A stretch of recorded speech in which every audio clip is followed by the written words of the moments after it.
Tarbiyah Sunnah Channel. Lillah Nyunnah Merenah. Assalamualaikum warahmatullahi wabarakatuh.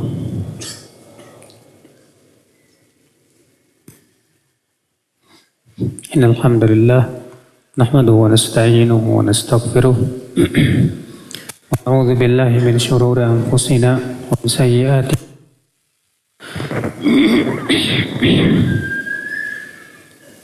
man yahdihillahu fala mudilla lahu wa man yudlil asyhadu an la ilaha illallah wahdahu la syarika lah wa asyhadu anna Muhammadan abduhu wa rasuluh. Qala Allah Ta'ala fi kitabihil karim, ya ayyuhalladzina amanu ittaqullaha haqqa tuqatih wa la tamutunna illa wa antum muslimun. Amma ba'd. Ikhwatul Islam, saudara-saudaraku sekalian, alhamdulillah kita bersyukur kepada Allah atas limpahan karunia dan nikmat yang Allah berikan kepada kita. Dan pembahasan kita yaitu tentang apa tanda Ramadan kita diterima oleh Allah Subhanahu wa Ta'ala.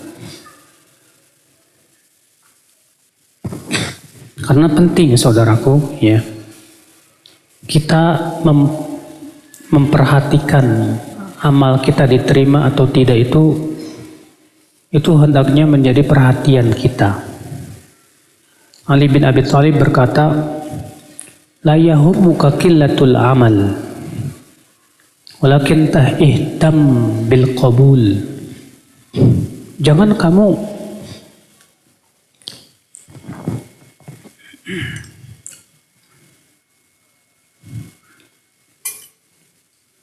kata beliau, jangan kamu merasa minder dengan sedikitnya amal. Tapi yang terpenting adalah bagaimana amalan kamu diterima oleh Allah Subhanahu wa Ta'ala. Karena Allah Ta'ala berfirman, innama yataqabbalullahu minal muttaqin. Sesungguhnya Allah menerima hanya dari orang-orang yang bertakwa saja. Abdullah bin Umar berkata, lau a'lamu anna salati maqbulah indallah lakanat ahab ilayya min kadza wa kadza. Kalaulah aku tahu ada salatku yang diterima oleh Allah, tentu lebih aku sukai daripada ini dan itu. Kenapa kata beliau? Karena Allah Ta'ala berfirman, innama yataqabbalullahu minal muttaqin. Sesungguhnya Allah hanyalah menerima dari orang-orang yang bertakwa saja. Orang yang ingin diterima dalam ujian, Mbak, kira-kira bersungguh-sungguh nggak? Dia ingin diterima misalnya di perguruan tinggi negeri. Dia ingin diterima nilainya dan yang lainnya. Pasti dia bersungguh-sungguh. Maka kalau kita ingin diterima amal kita, tujuan kita bagaimana supaya amal ibadah saya diterima, insya Allah perkara seperti ini akan menyebabkan dia bersungguh-sungguh. Tapi kalau dia tidak peduli, bodo amat, diterima, nggak diterima, nggak penting. Yang penting saya sudah ibadah selesai. Saya yakin orang seperti ini tidak akan bersungguh-sungguh. Makanya ya akhi, di dalam kita beramal yang kita pikirkan dan perhatian kita yang terbesar, yaitu bagaimana caranya amal kita diterima oleh Allah Subhanahu wa Ta'ala.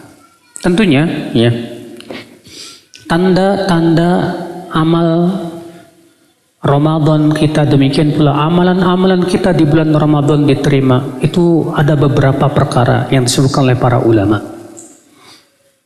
Yang pertama yang harus kita pahami dulu, bahwa syarat qabulil amal, syarat diterimanya amal ada dua. Yang pertama apa? Ikhlas. Yang kedua apa?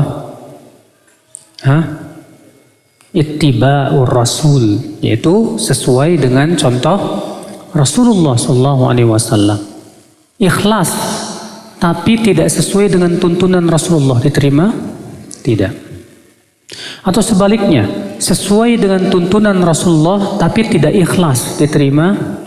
Tidak. Kapan diterima? Kalau memenuhi 2 syarat tadi. Dalilnya mana? Itu surat Al-Kahfi ayat 110.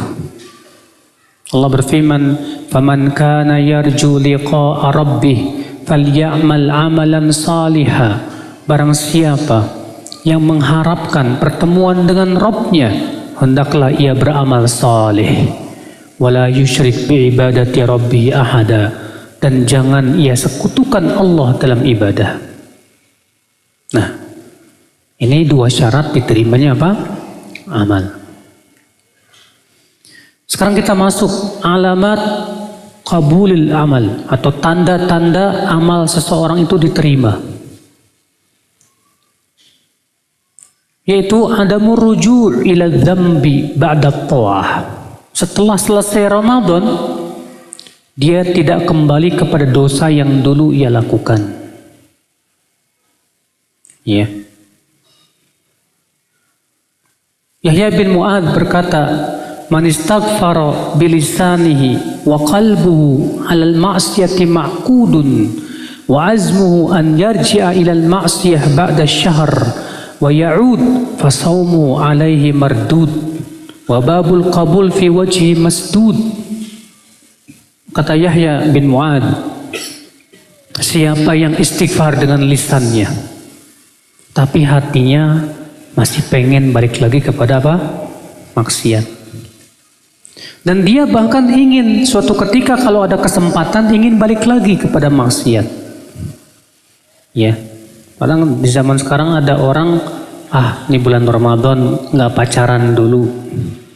Nanti habis Ramadan pacaran lagi. Berarti sudah ada niat tuh mau balik lagi. Ya. Maka kata beliau, orang seperti ini puasanya ditolak oleh Allah Subhanahu wa taala. Makanya akhi, ketika setelah selesai Ramadan ternyata ia sungguh-sungguh di atas taubat dan dia tidak ingin kembali lagi kepada maksiat, maka itu insya Allah tanda bahwa dia diterima oleh Allah Subhanahu wa taala. Ikhwatul Islam, yang kedua, apa tanda orang yang diterima Ramadannya atau amalnya? Itu al-wajal min adami qabulil amal. Merasa takut dan khawatir amalannya belum diterima oleh Allah. Ya akhi, sebanyak apapun amalan kita, jangan merasa diri kita sudah diterima amal kita. Oke, kalau misalnya antum berkata, saya Ustadz alhamdulillah tahajud tiap malam selama Ramadan. Saya juga selama bulan Ramadan khatam Quran 10 kali Ustadz. Masa nggak diterima? Kita katakan ya akhi, para sahabat terdahulu amalannya lebih banyak dari kita. Salafus saleh terdahulu amalannya lebih baik dari kita. Tapi tidak ada satupun mereka yang merasa yakin amalnya diterima. Coba bayangkan, sholat tarawihnya kita dibandingkan sholat tarawihnya para sahabat gak ada apa-apanya. Antum kalau tarawihan dari jam berapa sampai jam berapa? Biasanya. Habis Isya sampai jam 10. Jam 9. Setengah 9. Oke. Para sahabat mulai tarawih habis Isya, selesai tarawih sebelum sahur. 1 rakaatnya membaca ratusan ayat. Ternyata tidak ada satupun di antara mereka yang merasa amalan saya sudah pasti diterima.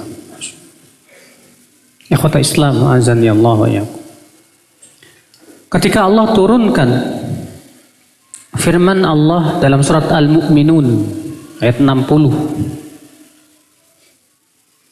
Allah berfirman, "Walladzina yu'tuna ma atau wa qulubuhum wajilah." Dan orang-orang yang memberikan apa yang mereka telah peroleh, sementara hati mereka merasa takut dan khawatir. Ketika Allah turunkan ayat ini, Aisyah bertanya kepada Rasulullah, "Wahai Rasulullah, siapa yang dimaksud ayat ini? Apakah yang dimaksud ayat ini ahumul ladzina yashrabuna al-khamra wa yasriqun? Apakah mereka orang yang suka minum arak dan mencuri, hai Rasulullah?" Kata Rasulullah apa? La yabnatas siddiq. Bukan maksud ayat itu seperti yang kamu katakan tadi. Walakinnahumul ladzina yasumun wa yusallun wa yatasaddaqun wa hum yakhafuna alla yuqbala minhum ulaika alladzina yusari'una fil khairat. Akan tetapi mereka adalah orang-orang yang berpuasa, salat, sedekah, tapi mereka merasa khawatir tidak diterima oleh Allah Subhanahu wa taala. Mereka itulah orang-orang yang bersegera dalam kebaikan. Saudara-saudaraku sekalian, ikhwatul Islam, azani Allah wa yakum. Khawatir diterima itu, Pak, bukan karena kita suuzon kepada Allah. Bedakan dengan orang yang mengatakan, kayaknya amalan saya nggak diterima sama Allah deh. Nah, ini namanya suuzon kepada apa? Kepada Allah. Tapi yang dimaksud dengan khawatir belum diterima artinya khawatir kalau amalan kita itu tidak sesuai dengan apa yang diinginkan oleh Allah Subhanahu wa taala. Masih banyak kekurangannya. Coba ketika kita sedang puasa kemarin tuh bulan Ramadan, Mbak. Kita dalam sehari baca Qur'annya berapa jam? Mungkin ada di antara antum yang satu hari 1 juz, ya kan? 1 juz itu kalau dibaca habis berapa jam? Paling 1 jam. Nah, waktu yang lain buat apa? Terkadang kita merasa saya sudah puasa, tapi ternyata dalam puasa kita, Pak, masih diwarnai dengan perkara-perkara yang tidak ada manfaatnya. Ngabuburit, ngapain ngabuburitnya? Main game. Kalau main game gak kerasa puasanya, tau-tau maghrib aja. Padahal kata Rasulullah apa? Laisa siyam minal akli wasyurb. Bukanlah puasa atau siam itu sebatas menahan diri dari makan dan minum. Wa innama siyam minal lagwi warrafath. Tapi hakikat puasa itu dari perkara yang sia-sia dan ucapan yang tidak baik. Kan kita banyak sekali di bulan puasa ternyata lebih banyak baca HP-nya daripada baca Al-Qur'annya. Kira-kira kalau seperti itu pede nggak diterima, Pak? Kita jadi nggak pede masalahnya. Kalau para sahabat saja yang luar biasa puasanya, keikhlasannya, mereka merasa mereka takut tidak diterima oleh Allah. Maka inilah ya akhi, ya, jangan merasa saya ini sudah banyak amalan soleh saya, sepertinya saya sudah jadi wali ini, ya, wali kelas. Tanda yang ketiga, wa taufiq ila a'malin salihah ba'daha. Tanda orang yang Ramadannya diterima, yaitu diberikan taufik kepada amalan soleh yang lainnya setelah Ramadan. Ya, kata para ulama, inna alamata qabulit ta'ah an yuwaffaqal abdu li ta'atin ba'daha. Tanda ketaatan seorang hamba diterima itu menimbulkan ketaatan yang lainnya. Wa inna min alamati qabulil hasanah fi'lul hasanati ba'daha. Dan tanda amal kebaikan kita diterima itu menyebabkan kita mau melakukan amal kebaikan yang lainnya.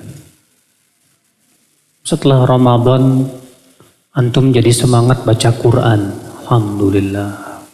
Padahal sebelum Ramadan boro-boro baca Quran. Setelah Ramadan, Masya Allah, rajin baca Qurannya.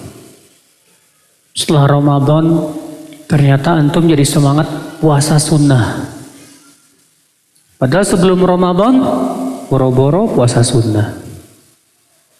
Setelah Ramadan, antum jadi seneng tahajud. Biasanya juga bangunnya pas subuh sebelum Ramadan. Ini bangunnya 3:30. Jadi seneng tahajud. Alhamdulillah. Setelah Ramadan, antum jadi seneng zikir kepada Allah. Setelah Ramadan, hati antum kalau ngelihat akhwat tuh langsung astagfirullah, dosa. Ya. Langsung menghindar dari dosa. Dan hati antum langsung merasa nggak enak kalau berbuat apa? Dosa. Itu insya Allah tanda bahwa Ramadan kita apa? Diterima oleh Allah Subhanahu wa Ta'ala. Nah, kalau ternyata setelah Ramadan lemah lagi, ya, sebelum Ramadan nggak biasa baca Quran, setelah Ramadan baca Qurannya kembali tidak. Sebelum Ramadan tahajud boro-boro, setelah Ramadan pun juga akhirnya selesai tahajud, tidak ada lagi tahajud. Wallahi ya akhi, orang seperti ini dikatakan oleh para ulama salaf terdahulu apa? Itu orang yang tidak baik, yang mengenal Allah hanya di bulan Ramadan saja. Setelah Ramadan selesai, udah selesai. Tentu ini tidak baik sekali ya akhal Islam, azan ya Allah wa ya. Yang keempat, tanda diterimanya Ramadan kita. Istisgharul amal wa adamul ujub wal gurur bih. Menganggap amal kita sedikit dan amalan itu tidak menimbulkan ujub dan kita tidak tertipu dengan banyaknya amal. Ya. Ya akhi, orang yang menganggap amalannya sudah banyak biasanya akan timbul apa? Ujub. Ujub. Makanya kalau antum udah lama ngaji, udah 10 tahun, terus ngelihat yang baru ngaji dengan penglihatan meremehkan. Baru ngaji, sudah lama. Ini apa namanya? Ujub. Itu sombong, Pak. Apa sih bahayanya ujub? Antum tahu nggak bahayanya ujub apa? Nah, apa bahaya ujub? Kata Syekh Utsaimin, al-ujubu muhbitun lil a'mal. Ujub bisa membatalkan amal. Antum ujub merasa bangga. Saya kemarin tarawih setiap malam 1 juz. Pas ngelihat temannya, kecil. Maaf, barangkali amal Anda sudah dibatalkan oleh Allah Subhanahu wa Ta'ala. Dalam keadaan Anda tidak merasakannya. Karena ujub itu sendiri sudah cukup menghapus amal yang telah kamu lakukan. Makanya apa? Yang bisa membatalkan amal di saat kita beramal apa? Ketika sedang berlangsung amalan kita, yang bisa membatalkan amalan kita yang sedang berlangsung apa? Ria. Sedangkan yang membatalkan amal setelah selesai beramal apa? Ujub.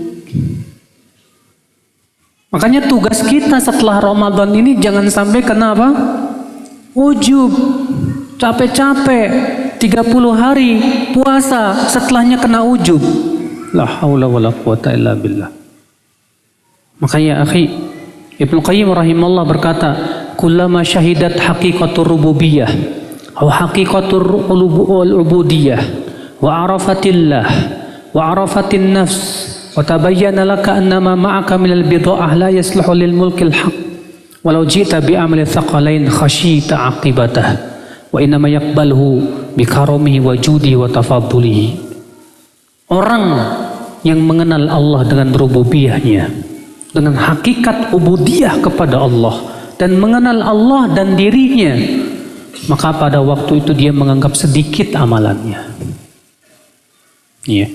Al-Hasan Al-Basri berkata apa? Taral mukmin, seorang mukmin kamu akan melihat dia apa? Dia selalu menganggap remeh amalnya, nggak banyak. Sedangkan orang munafik menganggap amalnya yang sedikit apa? Banyak. Ya. Makanya ya akhi, saya mau tanya sama antum, mana yang lebih baik? Mengingat dosa-dosa dan kesalahan atau mengingat kebaikan-kebaikan? Iya, betul sekali. Mengingat kebaikan itu justru perkara yang berbahaya. Kalau antum selalu ingat-ingat, saya udah sedekah, saya udah sholat tahajud, saya udah begini. Wallahi Pak, ini bisa-bisa antum nanti apa? Sudah merasa banyak, wah amal saya udah banyak ini, kayaknya udah cukup, gak apa-apalah sekali-kali maksiat. Akhirnya apa? Pas maksiat didatangi malaikat maut, ngeri, wafatnya su'ul khatimah. Makanya Al-Hafidh Ibnu Rajab mengatakan, di antara sebab seseorang wafatnya dalam keadaan su'ul khatimah, beliau sedang mensyarah hadis, kata Rasulullah, inna ahadakum la ya'malu bi amali ahlil jannah hatta ma yakunu bainahu wa bainah illa dhira. Salah seorang dari kalian ada yang selama hidupnya beramal dengan amalan penduduk surga. Dalam satu riwayat 60 tahun lamanya. 60 tahun beramal soleh, sehingga jarak ia dengan surga tinggal sehasta. Tapi apa yang terjadi? Ia wafat di atas su'ul khatimah. Lalu ia masuk ke dalam api neraka.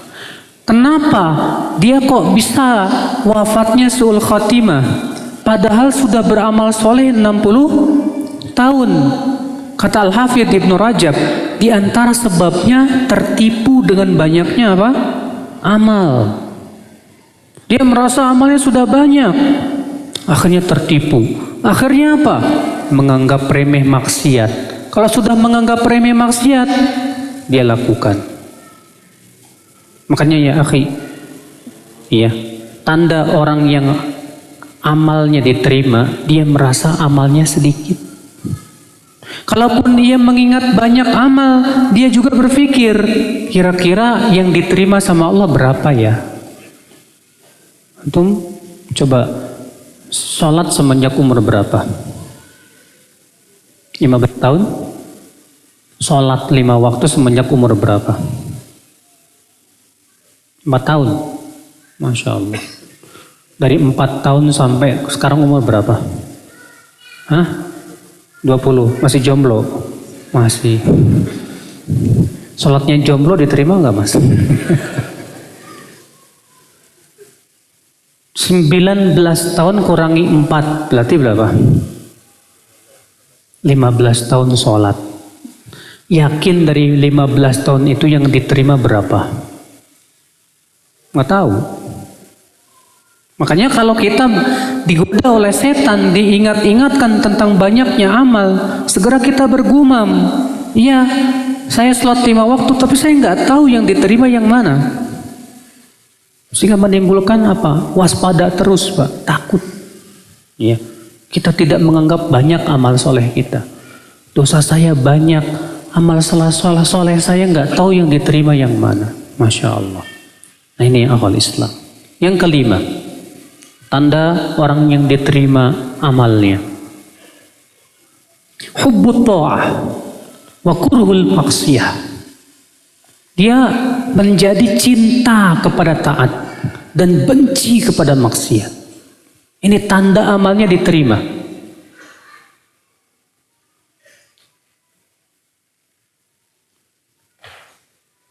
Allah Ta'ala berfirman, alladzina amanu wa tatma'innu qulubuhum bidzikrillah. Dan orang yang beriman, hati mereka merasa tentram dengan zikir kepada Allah. Selama puasa, antum baca Quran, selalu ibadah, Masya Allah, terbiasa di atas ketaatan. Sehingga timbullah, bersemilah di hati kita cinta kepada apa? Ketaatan, Masya Allah. Benci kepada maksiat. Berarti kalau sudah ada di hati kita seperti itu, insya Allah itu tanda amal kita diterima oleh Allah Subhanahu wa Ta'ala.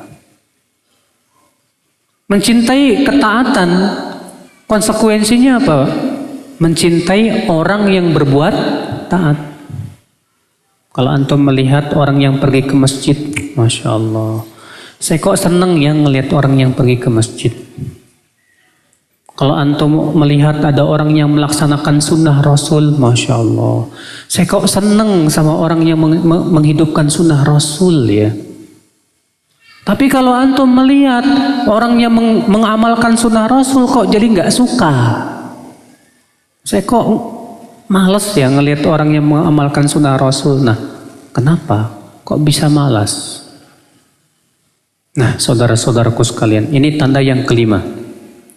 Ya, bahwa tanda diterimanya amal, bahwa amal soleh itu menyebabkan kita mencintai apa? Ketaatan dan menyebabkan kita tidak suka kepada maksiat. Tanda yang keenam, yaitu ar-raja wa kathratud du'a, yaitu semakin banyak ia berdoa kepada Allah dan tadarru kepada Allah. Banyak berdoa dan minta kepada Allah. Kenapa? Karena berasal daripada rasa takut dia untuk tidak diterima oleh Allah amalnya. Sehingga pada waktu itu dia selalu minta kepada Allah, ya Allah, Allahumma a'inni ala dzikrika wa syukrika wa husni ibadatik. Ya Allah, bantu aku ya Allah untuk senantiasa berzikir kepadamu. Bantu aku ya Allah untuk memperbaiki ibadahku kepadamu. Bantu ya Allah untuk mensyukuri nikmat-nikmat yang kau berikan kepadaku. Dia selalu berdoa kepada Allah, ya Allah bantu aku ya Allah. Berikan aku kekuatan untuk istiqomah setelah Ramadan ini ya Allah. Berikan aku untuk senantiasa menjaga puasa sunnahku, menjaga sholat ya berjamaah di masjid, menjaga baca Quran dan yang lainnya. Maka ya akhi azani Allah, orang yang senantiasa berdoa itu tanda Allah cinta kepada dia. Tapi setelah Ramadan antum jarang berdoa, itu tanda Allah tidak suka kepada antum. Allah tidak suka kepada antum. Iya. Sebagai disebutkan dalam riwayat Tirmidzi, "Man lam yas'alillah yaghdab alaih." Siapa yang jarang minta kepada Allah, Allah murka kepada dia. Berarti kebalikannya, orang yang banyak meminta kepada Allah, Allah cinta kepada dia. Iya. Yang ketujuh,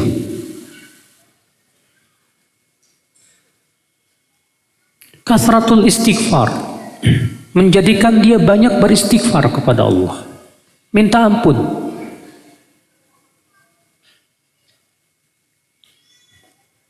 Kalau antum habis sholat 5 waktu, apa yang antum ucapkan? Astagfirullah, astagfirullah, astagfirullah. Allahumma antas salam, aminkas salam, tabarakta ya dzal jalali. Saya mau tanya, habis sholat kenapa istighfar? Emangnya sholat dosa? Kenapa habis sholat kok Rasulullah istighfar minta ampun kepada Allah?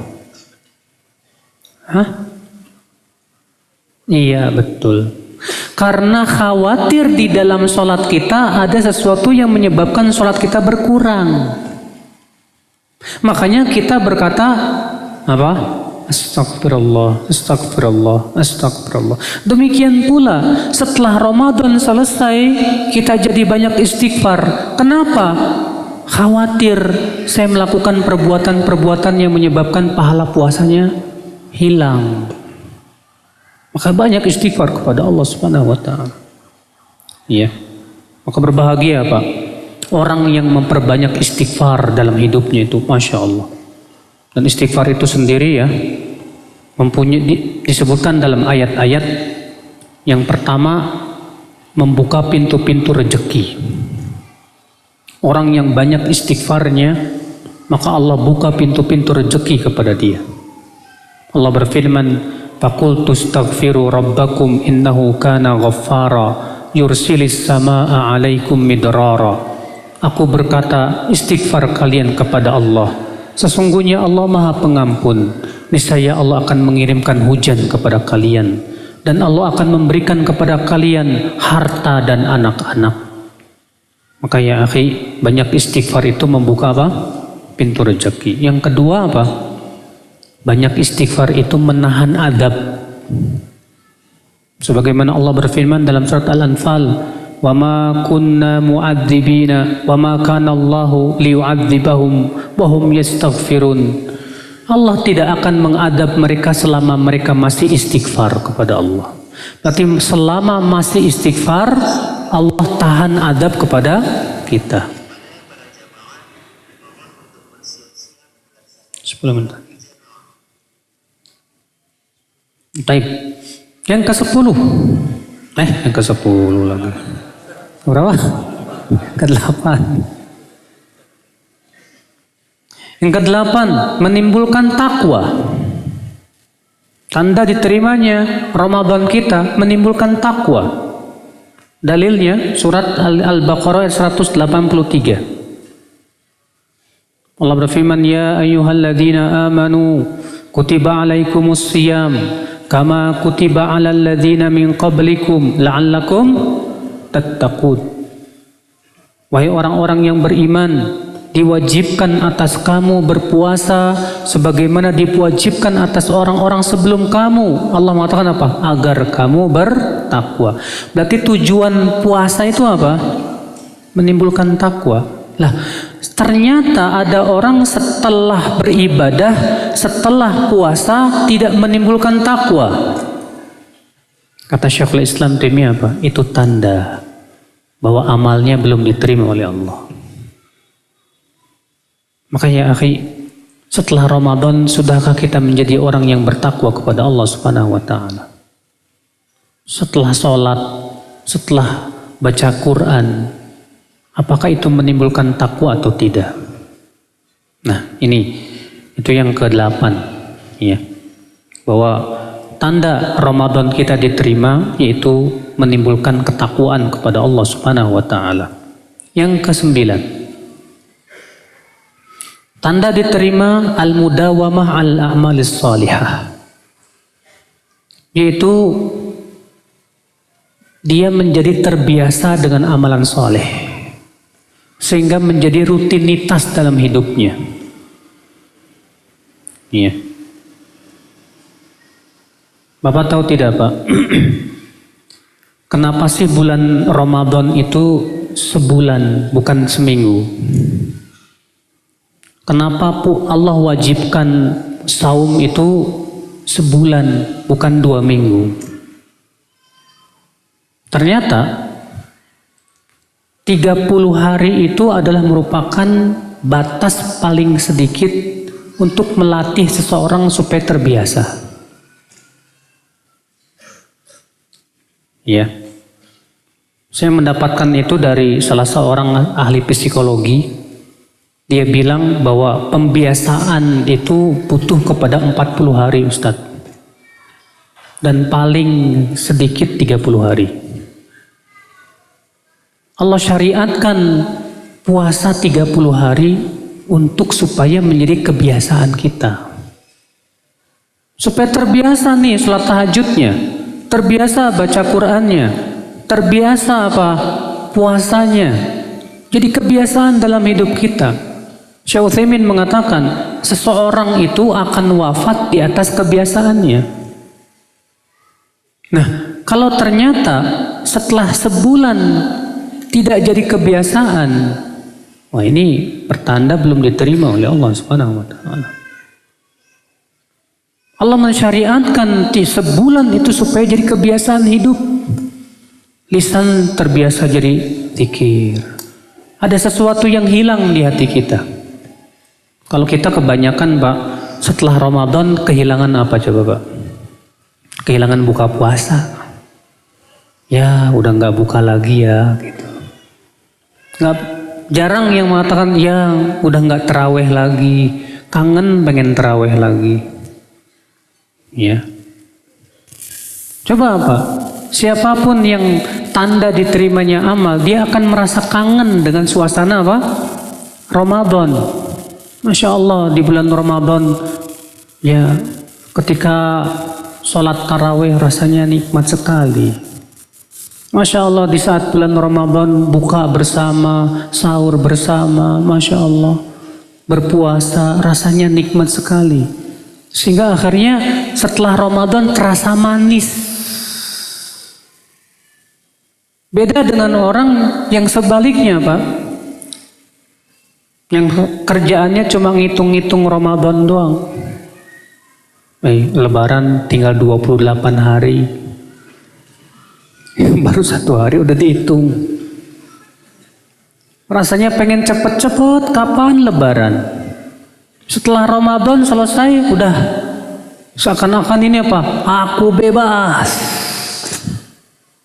Jadi akhirnya apa? Ramadan dianggap sebagai penjara. Wah ini Pak, itu tanda amalnya belum diterima oleh Allah Subhanahu wa taala. Baik, segera cukup dulu. Assalamualaikum warahmatullahi wabarakatuh. Assalamualaikum warahmatullahi wabarakatuh. Alhamdulillah wassalatu wassalamu ala Rasulillah Nabiyina Muhammadin wa alihi wa sahbihi wa man walah. Asyhadu an la ilaha illallah wahdahu la syarikalah wa asyhadu anna Muhammadan abduhu wa rasuluhu, amma ba'd. Kita lanjutkan sebentar, kemudian setelah itu kita tanya jawab. Setelah kita mengetahui tanda-tanda diterimanya Ramadan kita, berikutnya adalah yang kita pikirkan apa yang kita sudah persiapkan setelah Ramadan ini. Ingat saudaraku, di depan kita ada peluang-peluang waktu yang utama. Allah Ta'ala berfirman, فَإِذَا فَرَغْتَ فَانْصَبْ. Apabila kamu telah selesai, bersiap-siaplah. Maksudnya apa? Ada 2 pendapat ulama tafsir dalam menafsirkan ayat tersebut. Sebagian ulama mengatakan apabila kamu telah selesai dari urusan dunia, maka bersiap-siaplah untuk menuju kehidupan akhirat berupa ibadah. Dan sebagian ulama, dan ini kebanyakan pendapat ulama mengatakan, kalau kamu sudah selesai dari ibadah, maka bersiap-siaplah menuju ibadah berikutnya. Setelah sholat, selesai ibadah, kita zikir. Setelah zikir, kita berpindah dari satu ibadah kepada ibadah yang lain. Selesai Ramadan, alhamdulillah. Di hadapan kita ada puasa Syawal. Syawal selesai, alhamdulillah. Di hadapan kita ada bulan-bulan haji. Bulan haji itu apa aja? Bulan haji itu apa aja? Syawal?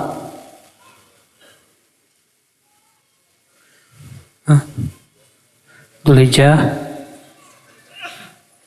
Rajab? Jauh amat.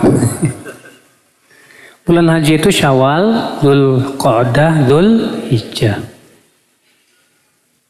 Di hadapan kita ini ada bulan-bulan haram. Bulan haram itu apa aja? Dzulqa'dah, Dzulhijjah, Muharram. Kenapa disebut bulan haram? Ada yang tahu?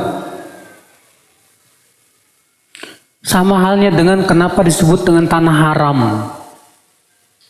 Tanah haram kota Mekah dan tanah haram kota Madinah. Kenapa disebut tanah haram? Karena dosa di tempat itu dilipat gandakan. Demikian pula dosa di bulan-bulan haram itu dilipat gandakan. Dan amalan soleh di bulan-bulan itu pun dilipat gandakan. Berarti kita harus siap-siap ini, Pak. Karena kita akan menghadapi 3 bulan berturut-turut. Nah, tentu setelah selesai bulan Ramadan, ternyata kita harus mempersiapkan diri lagi menuju 3 bulan haram. Dan 3 bulan haram ini ada 10 awal bulan Dzulhijjah yang sangat utama untuk beramal soleh. Tapi Masya Allah, di depan kita banyak kesempatan-kesempatan berikutnya. Cuma pertanyaannya adalah, apa targetmu? Apa target kita di dalam beramal soleh? Target itu jangan cuma dalam bisnis, Pak. Antum bisnis punya target setahun harus terjual sekian, ya, omzet sekian. Kecil masalah dunia. Yang paling penting itu target kita dalam kehidupan apa? Akhirat. Dalam amal. Oke, kemarin bulan Ramadan antum baca Quran punya target enggak? Ada yang targetnya 2 juz 2 kali khatam. Ada? Kemarin berapa kali khatam? Hah? Enggak khatam? Ya Allah. Antum berapa kali khatam? 2 kali? 1 kali? Ada yang 2 kali khatam? Enggak ada? Hah? Harus ada target, Pak. Kalau antum kemarin selama Ramadan target saya bulan Ramadan khatam 1 kali. Bagus. Berarti apa yang harus antum lakukan untuk melaksanakan target itu? Berarti antum mengatur waktu. Apalagi kalau target kamu kemarin bulan Ramadan 3 kali khatam. Berarti apa? 1 hari 3 juz. Bagaimana merealisasikannya? Maka kalau kita sudah terbiasa dengan target, setelah Ramadan kita harus punya target berikutnya. Apa target setelah Ramadan ini? Apa yang ada pada pikiran kamu? Ada enggak target untuk beramal soleh? Ada? Target saya mau menghafal 100 hadis, Ustaz. Masya Allah, Alhamdulillah. Target saya mau menghafal Al-Quran, Ustaz. Juz amma aja belum hafal. Mudah-mudahan ini target saya selama bulan haram bisa hafal juz amma. Masya Allah. Harus ada target, Pak. Setelah Ramadan ini apa yang kita mau lakukan? Jangan sampai kita nggak punya target dalam hidup kita. Ya. Apalagi kita menuntut ilmu. Kalau kita menuntut ilmu tidak ada target, susah. Udah yang penting saya ngaji, yang penting saya duduk di majlis taklim, selesai. Saya katakan, akhi, kalau seperti itu cara Anda menuntut ilmu, tidak akan berkembang. Tapi kalau antum punya target, nanti dalam sampai bulan haji, saya ingin menguasai matan kitab ini, misalnya. Masya Allah, Alhamdulillah. Maka dari itu ya akhi, coba kita pikirkan baik-baik. Setelah Ramadan ini apa yang akan kita lakukan? Bersiap-siap, bersegera. Jangan yang kita pikirkan setelah Ramadan ini target main game. Nah, setelah Ramadan ini target mau goes 100 kilo. Setelah Ramadan ini, ya akhi, itu target-target yang gak penting. Target dunia itu gak penting. Yang terpenting target apa?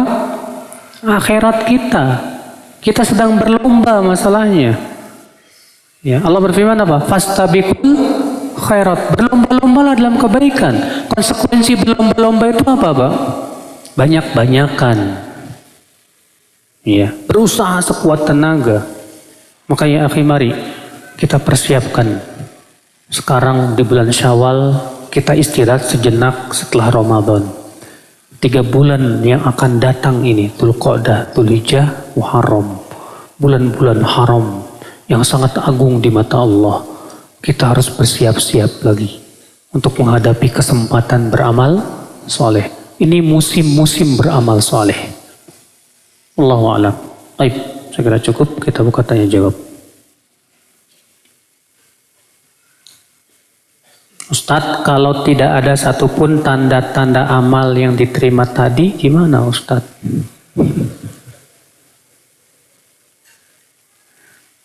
Ya, kalau antum merasa tidak ada amalan yang kok kayaknya saya nggak ada tanda-tanda tadi ya, lalu antum sedih, itu bagus. Yang musibah itu nggak ada tanda-tanda, tenang-tenang aja, cuek. Tapi kalau antum setelah mendengar itu kok nggak ada ya, sedih, ya Allah. Jangan-jangan amal saya nggak diterima. Nah itu bagus itu. itu justru merupakan apa? Pengaruh dari Ramadan. Menimbulkan rasa takut kepada Allah Subhanahu wa taala. Iya.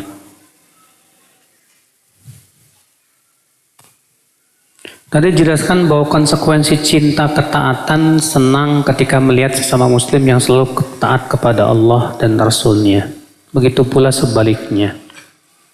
Saya pernah bahkan sering ketika melihat dan sholat di belakang orang yang tidak sesuai sunnah, bahkan sedikit aneh, muncul rasa tidak suka, Ustadz. Pak, sesuatu yang tidak sesuai dengan sunnah Rasul itu bukan taat namanya. Disebut taat, disebut amal soleh kalau sesuai dengan tuntunan Rasul.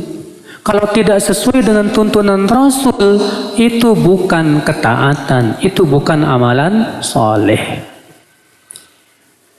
Kalau hati antum menyukainya justru salah.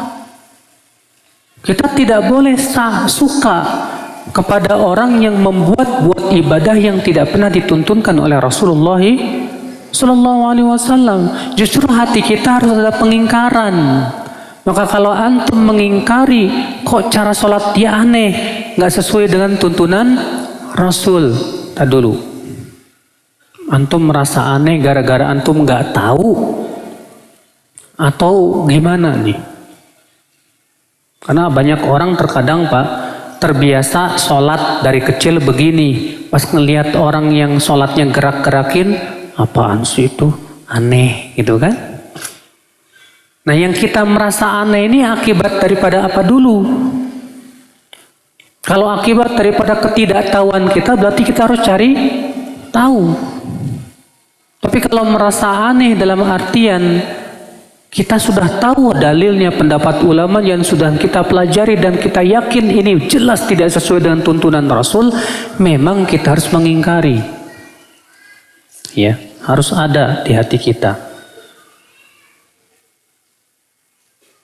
Ustadz, bermaksiat setelah Ramadan menggugurkan seluruh amalan Ramadan enggak Ustadz? Tergantung jenis maksiatnya. Maksiatnya kayak gimana?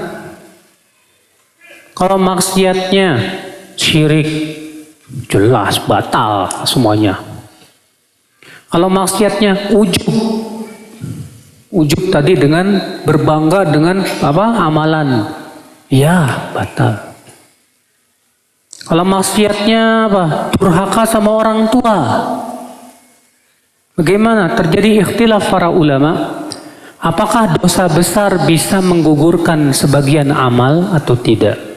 Jumhur ulama mengatakan dosa besar bisa menggugurkan amal. Dalilnya hadis riwayat Abu Daud. Rasulullah bersabda, nanti di hari kiamat ada orang yang datang membawa pahala sebesar-besar gunung Tihamah. Lalu Allah hancur leburkan pahalanya. Lalu ditanya oleh para sahabat, siapa wahai Rasulullah? Kata Rasulullah, itu orang apabila bersendirian dengan maksiat berani melanggarnya.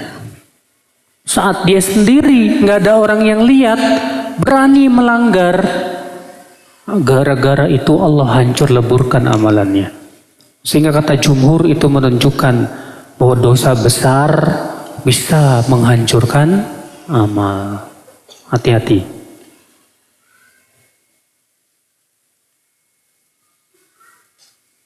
Apabila setelah Ramadan kembali melakukan maksiat adalah tanda puasa tidak diterima. Apakah berarti puasa Ramadan kemarin sia-sia ya Ustadz? Tidak menghasilkan pahala apapun. Saya mau tanya. Sampai detik ini setelah Ramadan siapa yang gak berbuat maksiat? Ngacung. Sampai detik ini, sampai jam ini, jam berapa nih? Setelah Lebaran sampai sekarang nih, ada nggak di antara antum yang berani berkata, Alhamdulillah sampai detik ini saya nggak maksiat? Ada? Saya juga nggak berani Pak. Tiap keluar rumah yang namanya perempuan telanjang di mana-mana. Terkadang ya ketika iman turun bukannya mengingkari malah menikmati. Masya Allah itu awewe gelis amat eta. Ya, tapi langsung istighfar, astagfirullahaladzim, dosa. Alhamdulillah, bagus. Makanya bedakan orang yang setelah Ramadan berbuat maksiat langsung istighfar dan taubat dengan orang yang setelah Ramadan kumat maksiatnya. Setelah itu nggak mau taubat. Nah ini yang tanda tidak diterima. Adapun kalau setelah Ramadan dia jatuh kepada maksiat langsung taubat, istighfar, minta ampun kepada Allah sungguh-sungguh. Insya Allah itu tanda, karena istiqomah itu tidak syarat tanpa maksiat, Pak. Ibnu Rajab ketika menafsirkan firman Allah, fastaqimu ilaihi wastaghfiruh. Istiqomalah kepadanya dan istighfarlah. Kata beliau apa? Sebagai isyarat bahwa orang yang istiqomah terkadang jatuh kepada maksiat, lalu ia istighfar kepada Allah. Iya.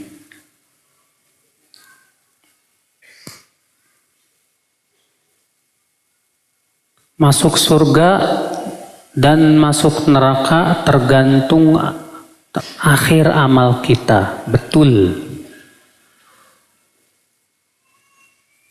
Terus pertanyaannya apa? Bingung. Betul itu Pak, pernyataan itu betul sekali. Iya. Kata para ulama, al-ibrah bil khawatim. Dalam masalah amal yang Allah lihat itu ujungnya, bukan awalnya. Antum di awal-awal ngaji, soleh, Masya Allah. Udah tua, ganjen. Suka godain cewek dan yang lainnya, mati di atas itu, ngeri Pak. Iya. Yang Allah lihat bukan awalnya, yang Allah lihat apa? Akhirnya. Kalau gitu Ustaz, mumpung muda saya maksiat dulu. Lah, pas maksiat mati, terus gimana? Makanya akhi, istiqomah itu penting. Ya. Dan antum jangan merasa pede hanya karena jenggot antum udah panjang, celana antum udah cingkrang, kayaknya sorga nih saya. Jangan juga, nggak boleh. Ya.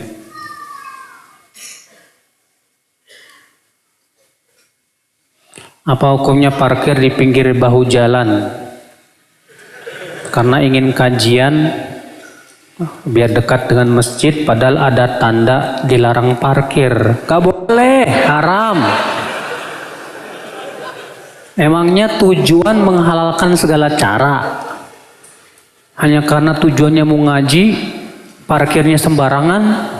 Mau ngaji Pak, disimpannya di mana? Di tengah jalan. Gak boleh. Ya, mengganggu kepentingan umum itu dalam Islam haram, Pak. Jalan itu milik orang umum. Lalu antum ambil kepentingan umum untuk pribadi antum, jangan, nggak boleh. Ya, berarti ngajinya belum lulus itu. Apakah ada hadis sholat 4 rakaat setelah Isya sama seperti Lailatul Qadar? Secara hadis dari sabda Nabi tidak ada, tapi adanya dari perkataan sebagian sahabat seperti Ibnu Mas'ud. Adapun dari Nabi hanya ada contoh perbuatan. Itu dalam hadis Ibnu Abbas yang dikutip Imam Bukhari dalam sahihnya. Rasulullah SAW setelah sholat Isya pulang ke rumahnya dan sholat 4 rakaat. Itu ada dalam Sahih Bukhari.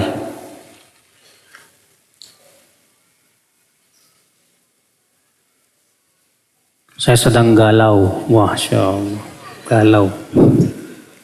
Apa nih? Ada 2 akhwat.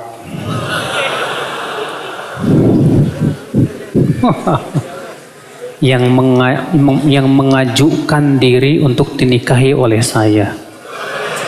Ini nggak salah nih. Ini kayaknya super ganteng nih ikhwannya nih.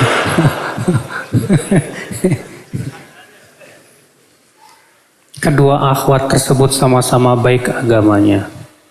Akhwat pertama memiliki agama yang baik serta wajah yang cantik. Akhwat yang kedua juga memiliki agama yang baik serta harta yang banyak.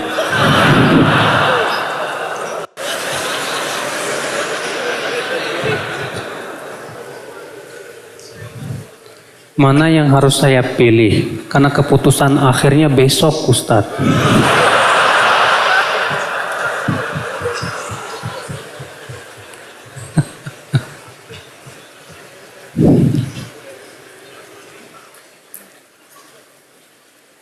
Antum istikharah apa sama Allah? Minta dipilihkan mana yang terbaik. Istikharah dan tanda dikabulkan istikharah antum tuh dipermudah. Ya. Coba antum pertimbangkan. Kalau satu agamanya baik, hartanya banyak, berarti antum matre. Agamanya baik, wajahnya cantik, tapi hartanya nggak banyak. Emang yang menafkahi istri siapa? Kewajiban menafkahi itu siapa? Suami. Terus kalau antum punya istri hartanya banyak, berarti antum enak-enak aja gitu, nggak nafkahi? Enggak. Kalau ana sih, kalau ana ya pilih yang pertama. Iya dong. Karena tujuan menikah itu untuk penundukan pandangan. Sekarang kalau istri kita nggak cantik, nggak bisa menundukkan pandangan, ngelihat aww lain, ya. Tapi kalau cantik, pas ngelihat istri, masya Allah cantik banget istri saya, udah cukup, alhamdulillah. Adapun masalah harta kan kewajiban untuk menafkahi suami, bukan istri. Iya. Nah itu. Ini hebat banget ya, sampai ada yang menawarkan diri. Sama saya nggak ada tuh.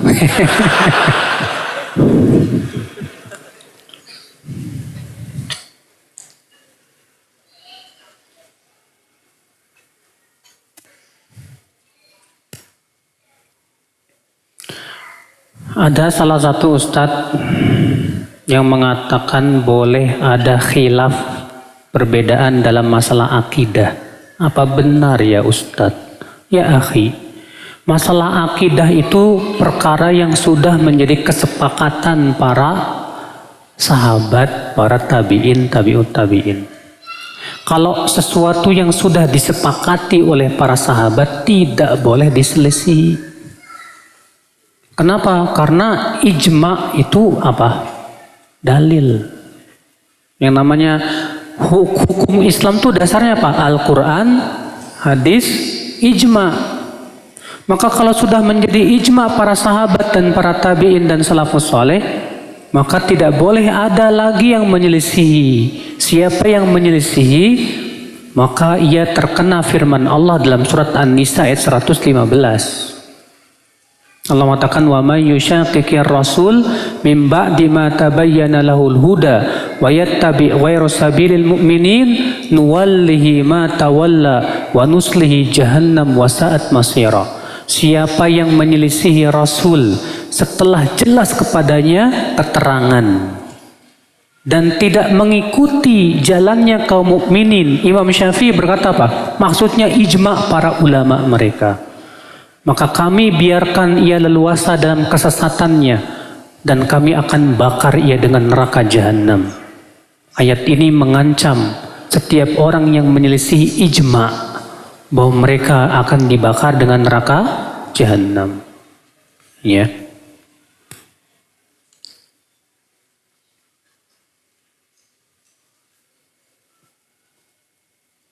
Bolehkah ziarah ke makam wali dengan niat ziarah kubur? Ziarah kubur itu Pak, jangan hanya khusus kepada wali saja Pak, tapi juga kepada kerabat kita, orang soleh dan yang lainnya. Tapi dengan catatan yang pertama, tidak boleh mengadakan perjalanan jauh. Karena disebutkan dalam hadis, la tushaddur rihal illa ila thalathati masajid. Tidak boleh mengadakan perjalanan jauh kecuali ketiga masjid saja. Yang kedua, niatnya ziarah kubur itu untuk mengingat kehidupan akhirat.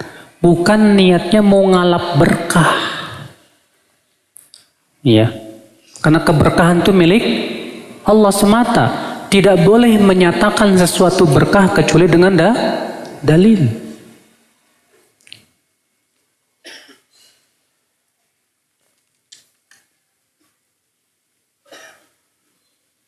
Setelah Ramadan mengalami putus dalam ibadah, lalu datang ke kajian ini dan bertaubat,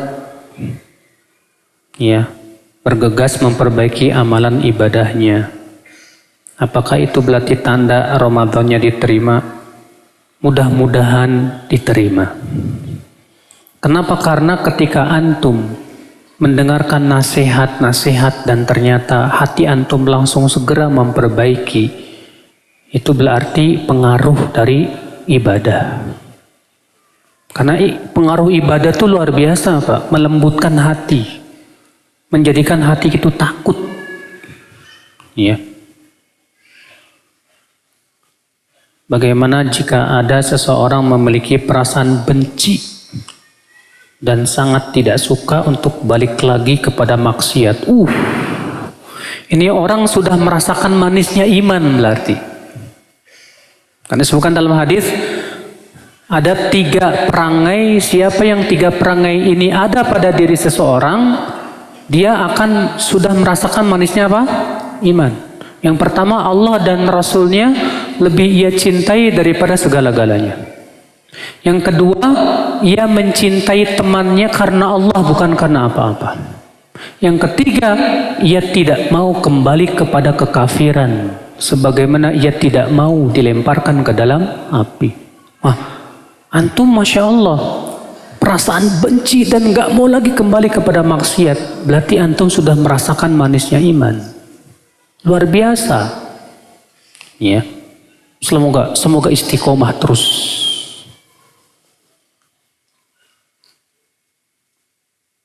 Ana punya janji mau menikahi akhwat setelah selesai kuliah. Sekarang sudah selesai. Gimana Ustadz? Ya. Kan udah janji. Ya. Kalau antum memang udah janji mau nikahin, tepati janjimu. Kecuali kalau antum mendapatkan akhwat yang lebih bagus dari dia. Berarti apa? Istighfar, nggak usah menepati janji, nggak masalah. Ambil yang lebih baik. Sebagian disebutkan dalam hadis, siapa yang bersumpah untuk melakukan sebuah perbuatan, lalu ia melihat ada yang lebih baik dari itu, bayar kafarat sumpahnya dan datangi yang lebih baik. Itu hadisnya sahih dari Imam Abu Daud dan yang lainnya. Ya.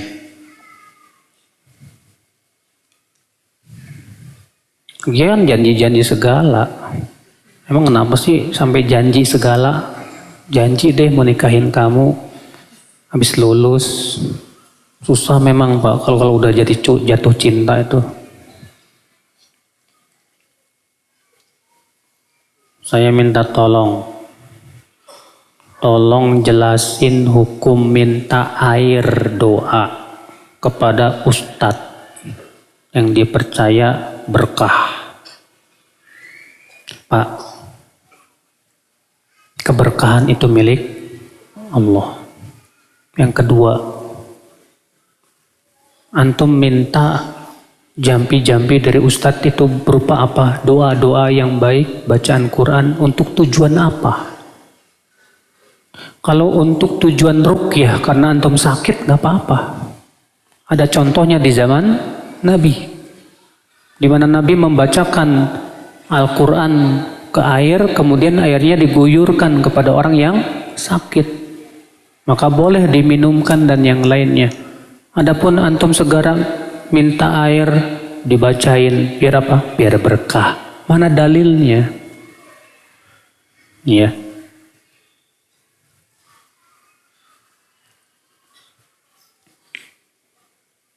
Apa keutamaan menangis karena takut kepada Allah? Luar biasa. Kata Rasulullah, al-ainan la tamassuhuman nar. Ada 2 mata yang tidak akan disentuh oleh neraka. Yang pertama, ainun tahrusu, batat tahrusu fisabilillah. Mata yang tidak tidur karena berjaga di jalan Allah. Yang kedua, ainun bakat min khasyatillah. Mata yang menangis karena takut kepada Allah. Itu mata yang tidak akan disentuh neraka. Masya Allah. Ya.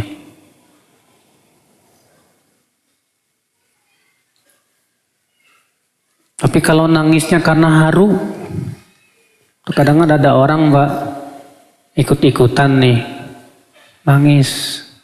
Kamu kenapa nangis? Haru. Berarti bukan karena takut kepada Allah, yang nggak masuk dalam hadis itu. Ya. Adakah doa khusus setelah membaca Al-Quran, Ustadz? Saya belum menemukan Rasulullah SAW membaca doa-doa khusus setelah membaca Al-Quran. Tidak shadaqallahul azim, tidak pula yang lain. Memang ada dalam riwayat Tirmidzi, ya, yaitu bacaan subhanakallahumma bihamdik asyhadu an la ilaha illa anta astaghfiruka wa atubu. Itu sebetulnya doa kafaratul majlis. Makanya kalau kita setelah baca Quran langsung pergi, beranjak pergi, gak apa-apa baca itu. Tapi kalau setelah baca Quran masih melanjutkan lagi, tidak perlu baca doa kafaratul majlis. Ya. Disebutkan dalam riwayat Bukhari, Rasulullah bersabda kepada Ibnu Mas'ud, bacakan kepadaku Al-Quran, iqra' alayyal Quran. Kata Ibnu Mas'ud, aqra' alaik wa alaika unzil. Bagaimana aku akan membacakan kepadamu sementara Al-Quran turun kepadamu ya Rasulullah? Kata Rasulullah, inni uhibbu an asma'ahu min ghairi. Aku suka mendengar dari orang lain. Maka Rasulullah Ibnu Mas'ud membaca surat An-Nisa. Sehingga sampai firman Allah, fakaifa idza ji'na min kulli ummatin bisyahid wa ji'na ala bika ala haula'i syahida wa ji'na bika ala haula'i syahida. Rasulullah bersabda apa? Hasbuk, cukup. Rasul cuma mengatakan apa? Cukup. Rasulullah tidak mengatakan shadaqallahul azim ataupun yang lainnya. Ya.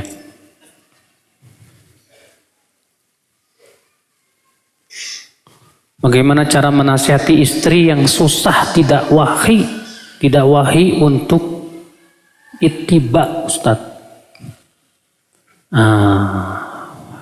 Antumnya berarti harus hikmah dalam berdakwah. Kalau antum, Masya Allah, suami yang teladan, memberikan kepada istri suri tauladan yang terbaik, lembut sama istri, ngasih duit banyak, ya, menyenangkan hati istri. Insya Allah istri ya antum sama antum seneng. Apapun yang antum ucapkan insya Allah didengarkan. Kemudian yang kedua, mendakwahi orang itu baiknya dari akidah dulu. Akidah dulu dipahamkan dia tentang tauhid, menjauhi apa? Syirik itu dulu.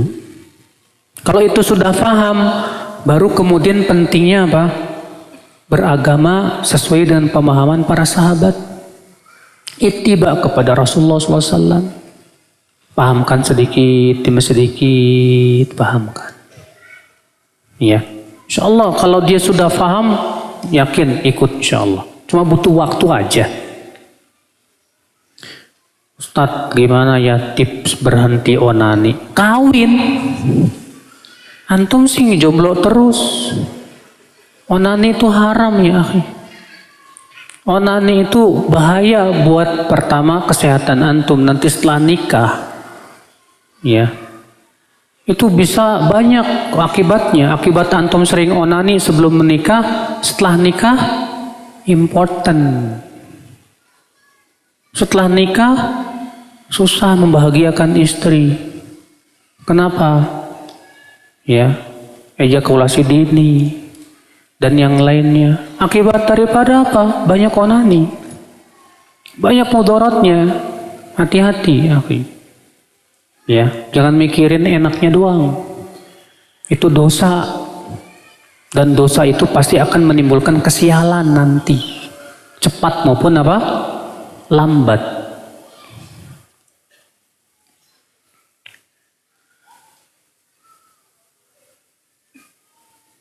Apa hukumnya jika makan di sebuah restoran dengan aturan bayar 100.000, makan sepuasnya? Ini ikhtilaf menjadi dua pendapat ulama.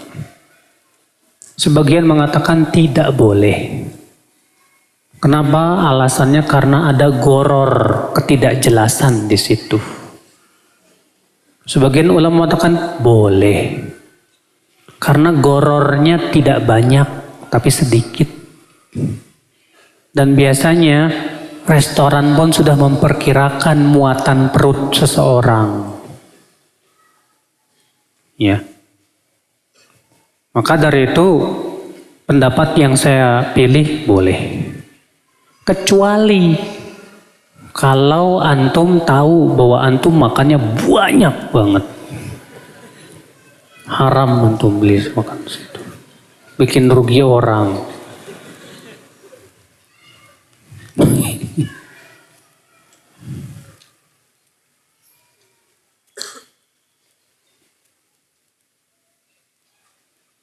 Ada teman-teman yang udah kenal sunnah tapi masih merokok, Ustadz. Sabar, Pak. Karena untuk meninggalkan sesuatu yang sudah menjadi kebiasaan dan sulit untuk ditinggal itu butuh apa? Waktu. Kewajiban antum apa? Kasih motivasi terus. Kuatkan terus. Ya. Sebab kalau antum langsung tinggalin kasihan nanti malah futur. Malah nanti antum malah membantu setan untuk menyesatkan dia nanti. Justru kita berpikir bagaimana cara memperbaiki dia sedikit demi sedikit supaya dia mau meninggalkan rokoknya. Bantu dia, bantu.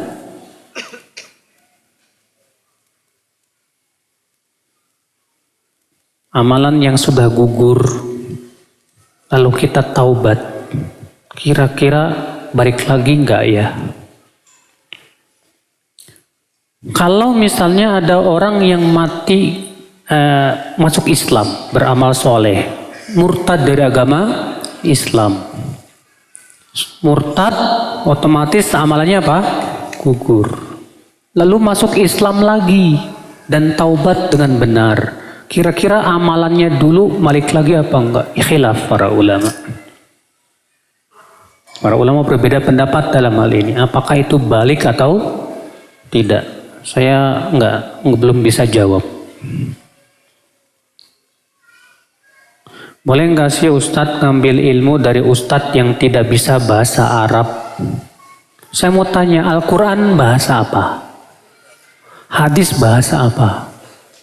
Kitab para ulama kebanyakan bahasa apa? Terus Ustadz mau jelasin apaan nggak bisa bahasa Arab? Syarat menafsirkan Quran kata para ulama harus bisa bahasa Arab. Syarat mensyarah hadis harus bisa bahasa Arab. Terus dia nggak bisa bahasa Arab. Oke. Makanya saya katakan kalau ada ustadz nggak bisa bahasa Arab, saya tidak katakan dia ustadz dan belum berhak untuk memiliki predikat ustadz. Syarat ustadz itu harus bisa bahasa Arab. Karena tugas ustadz itu memahamkan Al-Quran dan hadis. Sementara Al-Quran bahasa Arab, hadis bahasa Arab. Oke. Ya. Kitab-kitab ulama yang sudah diterjemahkan ke bahasa Indonesia berapa sih? Paling baru 1%-nya. Kebanyakan belum diterjemahkan. Penting sekali bahasa Arab itu. Sampai Imam Syafi'i berpendapat mempelajari bahasa Arab itu fardu ain. Wajib, semua umat Islam wajib belajar bahasa Arab. Ya.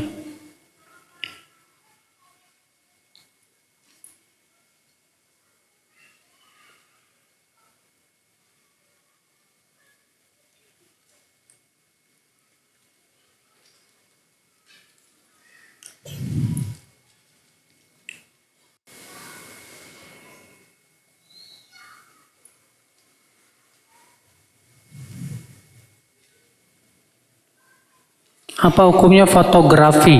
Apa yang antum foto? Awewe, haram. Kalau fotografi antum foto pemandangan alam, laut, gunung, pepohonan, nggak masalah. Tapi kalau yang antum foto manusia, lebih baik sih jangan. Walaupun memang terjadi ikhtilaf para ulama mengenai boleh tidak memfoto dengan HP. Syekh Utsaimin mengatakan apa? Boleh. Alasannya karena itu bukan menggambar. Itu hanya mengambil yang asli ditempel. Tidak ada sama sekali makna menggambar di situ. Menggambar itu dengan tangan. Dan itu pendapat yang saya rojihkan. Namun kata Syekh Utsaimin, walaupun demikian tetaplah berhati-hati. Allahu a'lam. Sekira cukup sampai di sini. Subhanakallah bihamdik. Asyhadu an la ilaha illa anta astaghfiruka wa atubu ilaik. Assalamualaikum warahmatullahi wabarakatuh.